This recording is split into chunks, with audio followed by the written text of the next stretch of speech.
একটু কোটা প্রসঙ্গে আরেকটু কথা বলি। আমাদের তরুণ প্রজন্মকে ভুল বুঝিয়ে মুক্তিযুদ্ধের মুখোমুখি করা হয়েছে, এটা খুবই দুর্ভাগ্যজনক। আরেকটা খুবই ভুল ধারণা তৈরি করা হয়েছে যে কোটা এবং মেধা, মনে হতে পারে যে যারা কোটায় চাকরি করে তাদের কোনো মেধা নেই, কিন্তু আবেদন করার ক্ষেত্রে কোটা লাগে না, প্রিলিমিনারিতে কোটা লাগে না, লিখিততে কোটা লাগে না, একদম শেষ মুহূর্তে গিয়ে কোটা অ্যাপ্লাই হয়। তখন আসলে মেধায় সবাই সমান। এখন আমার সামনে যদি দুইটা অপশন থাকে যে দুইজনই সমান মেধাবী, একজন মুক্তিযুদ্ধের সন্তান, একজন রাজাকারের সন্তান, আমি অবশ্যই মুক্তিযুদ্ধের সন্তানকে চাকরি অবশ্যই, জি সেটা একটা। ফলে মেধা এবং কোটা খুব সহজে মানুষকে বিভ্রান্ত করা যাচ্ছে যে সব মেধাবীরা চাকরি না নিয়ে কোটার চাকরি। আপনাকে খুবই ধন্যবাদ যে আপনারা গত 10-12 দিন ধরে আন্দোলন হচ্ছে, আপনারা অসীম ধৈর্যের সাথে আন্দোলন মোকাবেলা করছেন, এবং যারা আন্দোলন করছে আমি তারা সংক্ষুব্ধ, চাকরি না পেয়ে বঞ্চিত, তাদের ক্ষোভের সাথে আমার খুবই একমত। তাদেরকে পিছনে কি অন্য কেউ ইন্ধন জুগিয়ে ভুল বুঝিয়ে বিভ্রান্ত করে মুক্তিযুদ্ধের মুখোমুখি করার জন্য করছে কিনা, আমার আপনার কাছে আবেদন থাকবে যে আপনারা যেই ধৈর্য দেখিয়ে যাচ্ছেন সেটা দেখিয়ে তাদের সাথে যদি কোনোভাবে তাদেরকে বুঝিয়ে শুনিয়ে, আগামী 7ই আগস্ট পর্যন্ত কিছু করার নেই, কারণ সেদিন আপিল বিভাগে শুনানি হবে, তারপর আপিল বিভাগের রায়ের পরে হয়তো নির্বাহী বিভাগ কী করবে না করবে, ততদিন অন্তত তারা যাতে বুঝতে পারে, সেটা আপনি যদি অনেক সংবেদনশীলতার সাথে যদি বিষয়টা বিবেচনা করেন তাহলে ভালো হয়। ধন্যবাদ। না, এটা ঠিকই যে আসলে মেধা কার কত সেটা পরীক্ষা প্রিলিমিনারিতে হয়, তারপর পরীক্ষা হয়, রেজাল্ট হয়, ভাইবা হয়, সেই সময় যেটা বাস্তব, তো যদি মুক্তিযোদ্ধার সন্তান হয় তো সেই পাবে। আর সবসময় যে সব কোটা পূর্ণ হয় তাও তো না, যেটা বাকি থাকে সেখানে তো ওই তালিকা থেকেই দেওয়া হয়। এর মধ্যে অনেক চাকরি কিন্তু ওই তালিকা থেকে দেওয়া হচ্ছে এটা, এবং সেটাও একটা নির্দেশ আমি দিয়েছিলাম, কাজে এটা কিন্তু আছে, কিন্তু সেখানে অবশ্যই মুক্তিযুদ্ধ অগ্রাধিকার পাবে, এটা তো দিতেই হবে। এখন মেধা, এই যে মেধা আর কোটা নিয়ে, তো কোটা আর মেধা তো এক জিনিস না, তো এইখানে দ্বন্দ্বটা সৃষ্টি করে, এটা একটা ট্যাকটিস। তার মানে কি মুক্তিযোদ্ধার সন্তান নাতিপুতিরা কেউ মেধাবী না, যত রাজাকারের বাচ্চারা নাতিপুতি হলো মেধাবী, তাই না? কিন্তু এটা ভুলে গেলে চলবে না যে যাদেরকে মেধাবী না বলছে তাদের হাতে কিন্তু ওরা পরাজিত। যুদ্ধে কিন্তু মুক্তিযোদ্ধারাই জয়ী হয়েছিল, রাজাকাররা জয়ী হয় নাই, তারা পাকিস্তানিদের পদলেহন করেও পরাজিত হয়েছিল। এই কথাটা মনে রাখা উচিত যে তারা তো পরাজিত হয়েছিল, তো তাদের মেধাটা কোথায়, সেটা আমার প্রশ্ন। মাননীয় প্রধানমন্ত্রী, কোটা বিরোধী আন্দোলন চলছে এখন পর্যন্ত। মুক্তিযোদ্ধাদের অনেকে, আজকে সকালেও একজনের সঙ্গে কথা হচ্ছিল যিনি মীর কাসিম আলীর সাক্ষী দিয়েছেন, তার সাক্ষ্য প্রমাণের ভিত্তিতে খুবই শক্তিশালী সাক্ষী, আমি তার নিরাপত্তার স্বার্থে এখানে নাম পরিচয় বলছি না। তার স্ত্রী ক্যান্সার আক্রান্ত, তার নিজের শরীরের অবস্থা খুব খারাপ, কিন্তু চিকিৎসার টাকা নেই। এই আমাদের মুক্তিযোদ্ধাদের অবস্থা এখন পর্যন্ত, এবং তাদেরকে উদ্দেশ্য করে প্রতিনিয়ত অবমাননাকর বক্তব্য রাখা হচ্ছে। ঠুসঠাস কোটা থেকে শুরু করে নিশ্চয়ই আপনার নজরে এসেছে। তিনি তার ব্যক্তিগত অসুবিধার কথা বলার সাথে সাথে গণমাধ্যমে দেখেছেন যে আজকে আপনার সংবাদ সম্মেলন, এ বিষয়ে আপনার দৃষ্টি আকর্ষণ করার জন্য অনুরোধ জানিয়েছেন। এই অবমাননা তারা সহ্য করতে পারছেন না, কিছু করণীয় এই রাষ্ট্রের আছে কিনা। যারা কোটা বিরোধী আন্দোলন করছেন তারা সব সমাধান আপনার কাছে চান, তারা আদালতের পথে যেতে চান না, এবং সমাধান নির্বাহী বিভাগের প্রধান হিসেবে প্রধানমন্ত্রী শেখ হাসিনা কোটা রাখবেন না কোটা রাখবেন না। ধন্যবাদ মাননীয় প্রধানমন্ত্রী। ধন্যবাদ। কোটা বাদ দিলে কি অবস্থা হয়, তেমন কি অবস্থা হয়েছে, বেশি দূর যাওয়া লাগবে না। এবারেই দেখেন, ফরেন সার্ভিসে মাত্র 2 জন মেয়ে চান্স পেয়েছে এবার, আর পুলিশ সার্ভিসে মাত্র 4 জন মেয়ে চান্স পেয়েছে। নারীর অধিকারের কথা বলি, সব ধরনের ব্যবস্থা রেখেছি। মুক্তিযুদ্ধের পর জাতির পিতাই তো বিশেষ করে সেই নির্যাতিত নারী সহ নারীদের জন্য চাকরির ক্ষেত্রে 10% রেখেছিলেন, মুক্তিযোদ্ধাদের জন্য 30% রেখেছিলেন। এখানে আমি যখন সরকারে আসি তখন থেকে আমার ইচ্ছে ছিল যে ঠিক আছে, এই যে 30% যদি পূর্ণ না হয় বা 20% যে কোটাটা পূর্ণ না হবে, সেখানে যারা পরবর্তী থাকবে তালিকায় তাদের ভিতর থেকে সেখানে নিয়োগ দেওয়া হবে। সেটাই কিন্তু আমরা শুরু করে দিয়েছিলাম। তারপরেও যখন আন্দোলন শুরু হলো সব বন্ধ করলাম, কিন্তু বন্ধ করার পর আজকে ফলাফলটা কি দাঁড়াচ্ছে।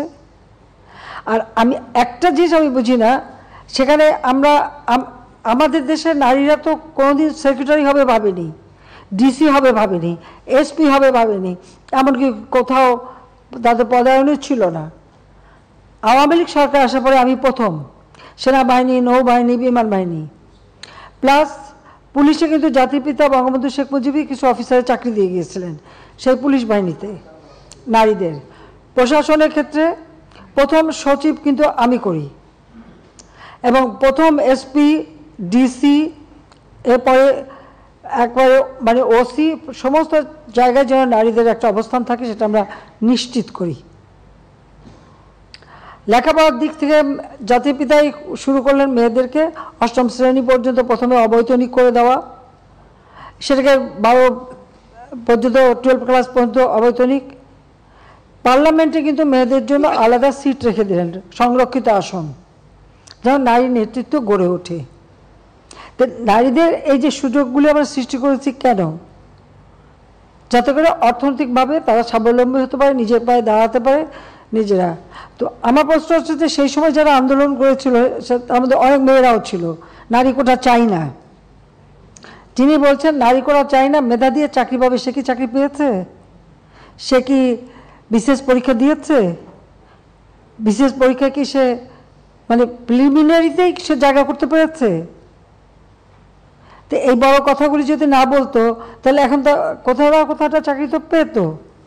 দ্বিতীয় কথা হচ্ছে আমাদের দেশের যে সমস্ত এলাকাটা যদি আপনি দেখেন, সব এলাকা তো সমানভাবে উন্নত না, অনগ্রসর সম্প্রদায় আছে, আর কোনো কোনো এলাকা সেই সব এলাকার মানুষের কি কোনো অধিকার থাকবে না? তো সেই অধিকার কথা বিবেচনা করেই তো প্রত্যেক জেলা থেকেও যেন কেউ কোনো মানুষ অন্তত চাকরি পায় সেই ব্যবস্থা নেওয়ার কথা। আজকে যদি আপনি বিভিন্ন মানে কোটা বন্ধ করে দেওয়ার পরে যদি হিসাবটা নেন, কোথাও কোথাও দেখা যাচ্ছে যে কোনো কোনো জেলা 23টা জেলায় একটা লোকও পুলিশের চাকরি পায়নি, বা প্রশাসন বা কোথাও 42 BCS আমরা স্পেশাল মানে পরীক্ষা নিয়ে শুধু ডাক্তার নিয়োগ দিয়েছিলাম। এখানে মেডিকেল সেক্টরে আমি মেয়েদের সংখ্যাটা বেশি দেখি, কিন্তু অন্যান্য ক্ষেত্রে যদি আমরা দেখি সেখানে তো সবসময় পিছিয়ে থাকা। তো লাভটা কি হলো? মুক্তিযোদ্ধারা খুব দৌড়লো, তারা মামলা করলো। যখন মামলা করার পরে কোর্ট, উচ্চ আদালত কোনো রায় দেয় বা কোর্টের যখন কোনো রায় হয়, সাধারণত সেই রায়ের বিরুদ্ধে এক্সিকিউটিভ অথরিটির এখন এই মুহূর্তে তো আমাদের কিছু করার নেই, কারণ কোর্টেই সমাধান করতে হবে। এখন যারা আন্দোলন করছে তারা তো আইন মানবে না, আদালত মানবে না, সংবিধান কি তারা চেনে না, বা একটা কার্যনির্বাহী অর্থাৎ একটা কাজ করতে গেলে তার যে নীতিমালা, বিধিমালা বা ধারা থাকে সেটা, বা একটা সরকার কীভাবে চলে এ সম্পর্কে কোনো ধারণাই এদের নাই, কোনো জ্ঞানই নাই।